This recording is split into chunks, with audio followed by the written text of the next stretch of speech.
դատարկ ստամոքսին սուրճը։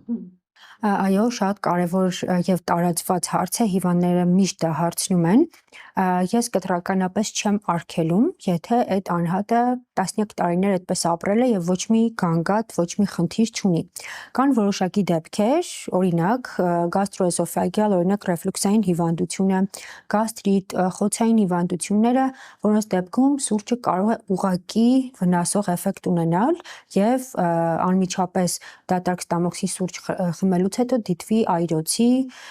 ուտելը հետ գալու զգացողություն, այսինքն խնդիրը ավելի կարող խորանա, այս դեպքում մենք ոչ թե արգելում ենք սուրճի օգտագործումը, այլ առաջարկում ենք այն օգտագործել մի փոքր ուտելուց հետո։